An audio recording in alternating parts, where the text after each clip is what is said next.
Hello, I'm Diego Sanchez. I'm very happy to participate in this Congress on traditional Hellenic or Greek medicine, from which I have benefited a lot. I am a practitioner of Zen Shiatsu and Quantum Shiatsu. It's a Japanese bodywork therapy based in the principles of traditional Chinese medicine, but I have the good fortune of having worked with some teachers that really expanded those traditional concepts into the energetics of touch, the energetics of using the points of acupressure or acupuncture, and understanding the body as a whole and the unification of many different streams of knowledge. I have also trained with a Russian shaman with whom I practiced and learned the perception of the chakras, and how the chakras work. And with my teacher, Pauline Sasaki, quantum shiatsu teacher, she put together all the information that was relevant to the chakras, the meridians, and other energetic systems into a cohesive and organized way of working, which I've been using for about 20 years. I've been practicing for about 30 years, but the last years with my teachers were very fruitful in that regard of the moving from the body into the energetics.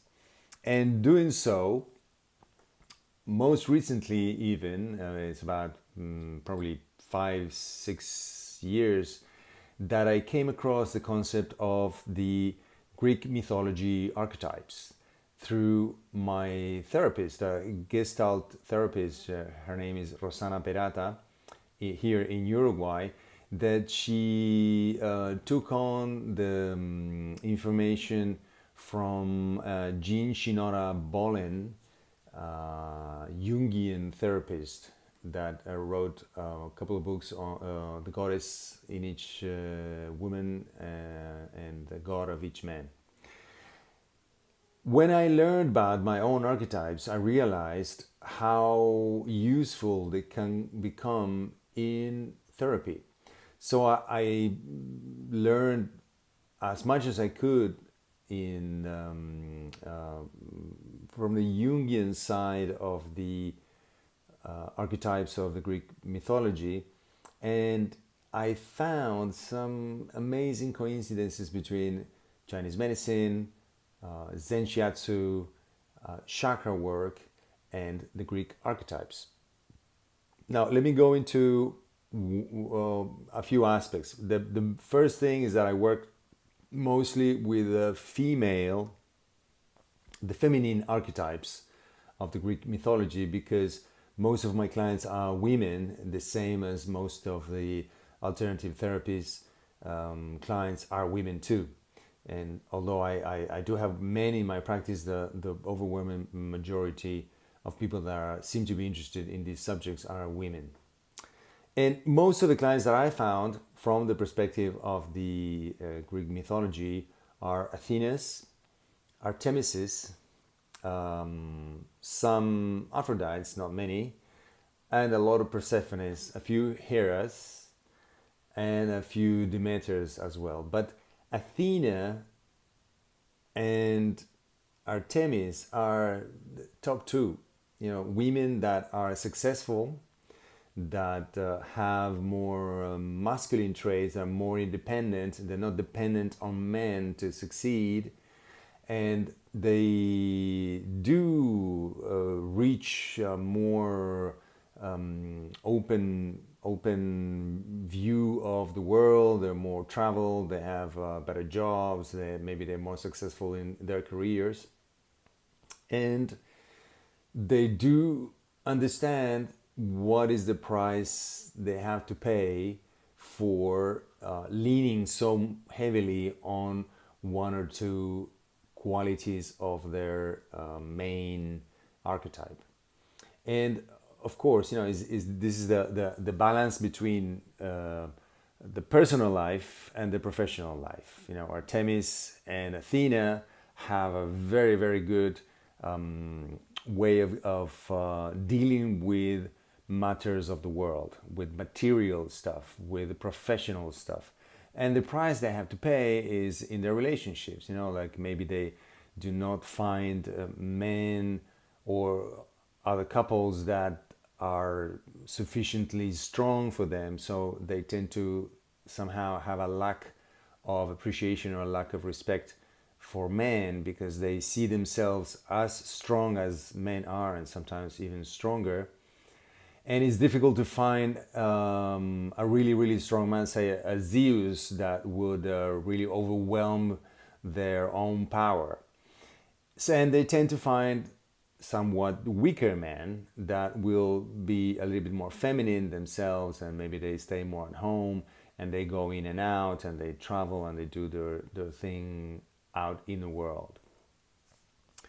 The other main archetype that I see that shows up in my practice quite a bit is Aphrodite and Persephone. But both of these archetypes, which are no more in vogue these days, like Athena and Artemis are very well talked about.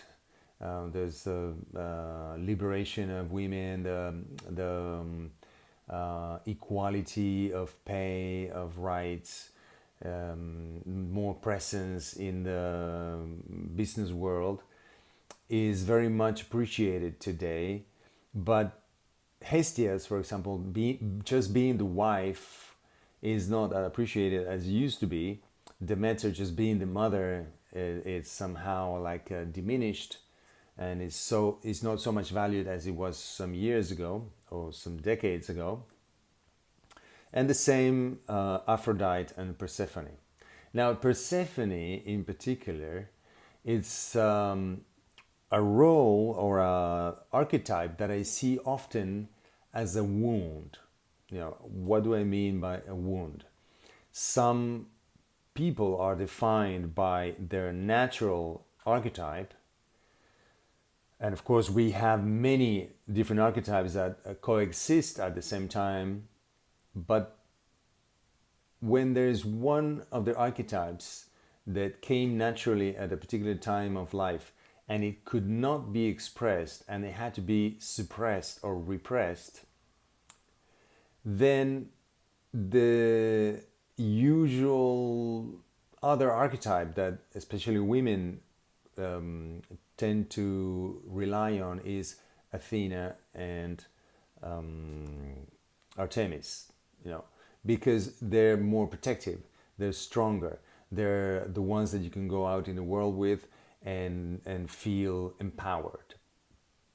Persephone, that needs help from somebody stronger in order to help her reach the goals that she needs and get her needs resolved, is not so. I mean, it's a much more vulnerable archetype, and it usually happens that when a child has not been protected, if a child has been neglected, or there was no room in a family for one of the members to just be a child, they tend to become very responsible at a very young age. And then the other archetype, like for example Athena and Artemis, will take over the Persephone archetype and hide it in order not to feel vulnerable. The same happens with Aphrodite, maybe not so much as a child, but sometimes in adolescence, when a woman starts to flourish and sexuality is awakened, and that is seen as a threat by the family or the people around her, then either she herself represses it, or the environment will force her to suppress that particular archetype and take on another archetype. Sometimes it could be Demeter, because she might become pregnant and has to take on the role of the mother.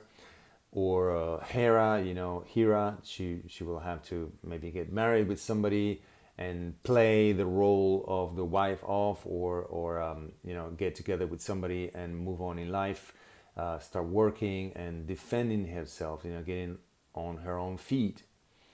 But the original archetype will get suppressed, and it will tend to show up later on in life. This is really interesting and useful in order to understand that when we do an energetic reading of an archetype, because it's not just a matter of personality. In my case, what I observe is the energetics of each archetype.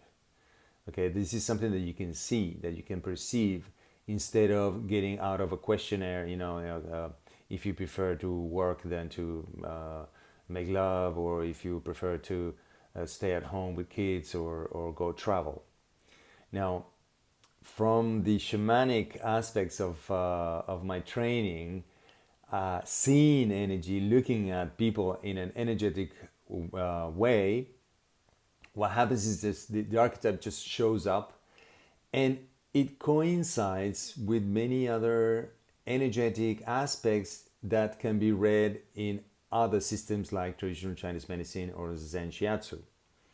For example, Athena is more a chakra 7, she's born from the head of her father, and tends to be a very mental, planning, strategic mind, personality that relies a lot on thinking and analyzing information.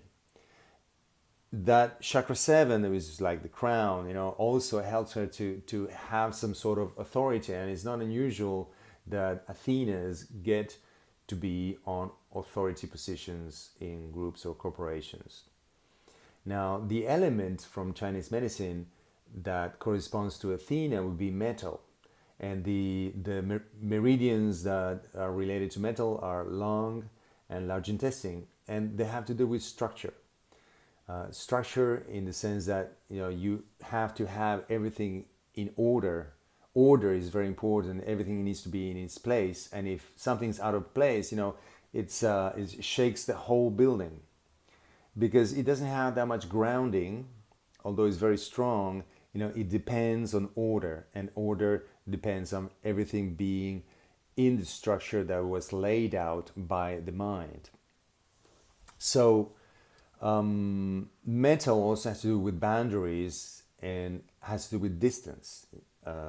Athena has this capacity of taking a step back in order to see the whole picture and do it in a detached way, with not so much putting your heart into it, but more like a cool and collected view of the whole situation, and then able to intervene. Artemis is a very similar situation, and she's able to vision, with her vision, take a good look from afar and be very accurate about where she wants to put her arrow, and get exactly to the point that she wants to go. And Artemis, energetically, in terms of chakras, is related to chakra number 3 and number 6. 3 because it has to do with action, and 6 because it has to do with vision. In order to put my arrow where I want, I have to first have a good look at where it needs to go. It's associated with meridians and the energy of the liver, gallbladder, and then it has to, again, with action, focus. They're very, very focused. They also have to do with struggle, with fight, with overcoming obstacles. The emotion that comes up when this is not possible, to reach the goal that she wants to get, is anger. And decision making is, it could be either a very strong point or a very weak point, depending of if Artemis is the full expression of the archetype, or is a wound. The wound is in Artemis. Hestia is related to first chakra, stay at home, stay inside. The third chakra, in the sense of receiving instead of doing, and not so much acting, but staying and allowing herself to receive. And the fourth chakra of introspection and love, but in the sense of conscience. It's related to the fire element. Hestia, is the home element. The little fire at the center of the home, the hearth. Has to do also with large intestine and small intestine meridians. The energy of these meridians, and qualities of withdrawal to inner life and introspection, which is similar to meditation. That's why Hestias nowadays are associated more to the nun, the woman that closes herself in instead of going out into the world. Dimitra, it's related to the third chakra. It's about giving and receiving, and usually the imbalance is that Demeter will give too much and not receive enough, would not allow herself to receive. She would feed everybody, and there would not be a plate at the table for her. So she's related in my system, or my correlation to the traditional Chinese medicine elements, to the element of the earth, the stomach and the spleen meridians. Is related to pensiveness as well, overthinking, mulling, chewing over and over things, and as I said before, an imbalance between giving and receiving. Aphrodite, another of the archetypes which is not that much in vogue, except when you're in the movies or in a particular time in life, is associated to fire as well, the same as Hestia, and chakra fourth, the heart, and the second chakra, also sensations, feelings, sensuality, love and sensuality. Persephone, the daughter, the role of the daughter, is related to water, because she can really, water always looks for the deepest point in earth. You tend to go down as much as possible, and Persephone can really go underground. She's also the queen of the underworld, and is related to chakra 2, the second chakra, also very perceptive, very sensitive, and the fifth chakra, listening and using the expression, the voice, the words to manipulate or to change the reality that she won't do by force, as Artemis would do with her strength and power, or Athena with her strategy and planning. So the emotion of fear, the capacity to go deep into the subconscious, and this in Chinese medicine and Senshiatsu, it affects the bladder and kidney meridians, which also rule the water in the body, and the adrenal response to fear. And for last, Hera, the wife, is related to the element of wood in Chinese medicine. Has to do also with the planning, storing, detoxifying, and the emotion that Hera tends to express is anger when things don't go as planned. The chakra associated to Hera is the third chakra, in the sense of the domination. All the power is exerted by the force either of her position, her hierarchy, or the manipulation of the situation, so she can also be on top. The third chakra is involved in this correlation with the chakras, and the liver meridian is the energetic aspect that I recognize in Hera's.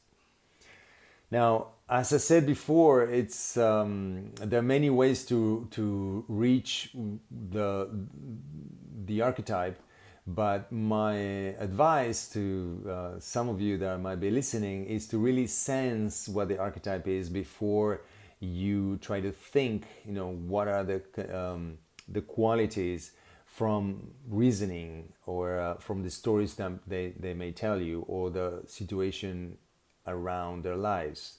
So if there's one thing that I would say one more time, I would allow myself to just guess, intuitively allow myself to get the intuitive information of what is the archetype of each person that you come across with. And thank you very much. This is about the time that we have allotted. Again, my name is Diego Sanchez, and I'll be happy to take questions whenever you hear this presentation. Much love to you all. Thanks. Bye-bye.